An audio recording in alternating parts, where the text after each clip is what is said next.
Voilà, on commence ce feuilleton avec un petit épisode pendant le voyage de François Hollande en Espagne. Le candidat socialiste a de nouveau fait preuve de ses petits traits d'humour, cette fois à l'endroit de son directeur de campagne, Pierre Moscovici, qui a eu un peu de mal à s'improviser photographe.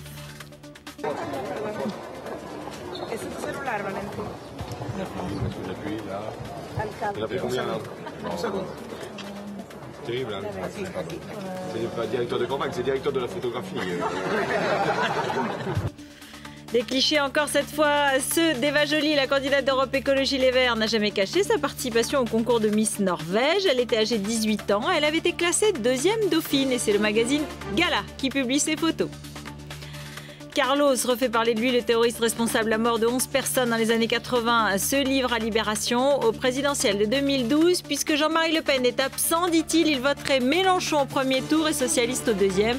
Pas une contradiction près, il se sent aussi proche du combat des indignés. On finit avec le débat aux primaires aux États-Unis. Il nous permet de vérifier que les candidats républicains sont décidément fâchés avec la géographie. Après les célèbres bourdes de George Bush ou Sarah Palin qui confondaient, souvenez-vous-en, la Corée du Nord et celle du Sud, la candidate du Tea Party, Michelle Bachmann, a montré qu'elle ignorait tout simplement que la Libye était en Afrique.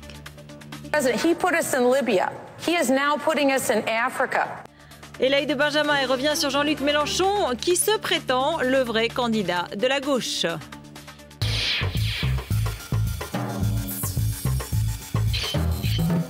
L'adversaire numéro 1, celui qui est devant nous, c'est M. Sarkozy. Oui, et bien hier, à vous écouter, on pouvait en douter. Car au fond de gauche, c'est un autre nom qui était dans toutes les bouches. On a vu que François Hollande, finalement, tendait la main vers le centre. C'est pas par les formules pirouettes dont François Hollande est le champion. J'ai entendu François Hollande dire qu'il fallait les rendre plus chers, mais c'est absurde. Le nouveau candidat du PS hier était accusé de tous les maux. Tout ça, pour qu'à la fin, on retrouve celui qui a dirigé non-stop pendant 12 ans le Parti Socialiste et l'a conduit d'un succès à l'autre, comme vous le savez. François Hollande, l'homme à abattre en mai 2012. En tout cas, le rendez-vous a été pris. Nous irons à la grande primaire qui nous occupe.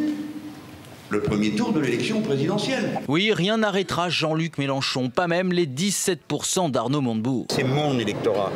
Il n'y a pas à l'ombre d'un doute. Les gens qui ont voté Montebourg dans la primaire voteront Mélenchon à la présidentielle. C'est des gens sérieux.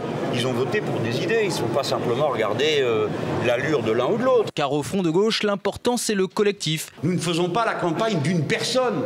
Nous n'agiterons pas comme des pantins, des pancartes avec des noms. Oui, comme cette photo qui trône en plein milieu de votre nouveau QG.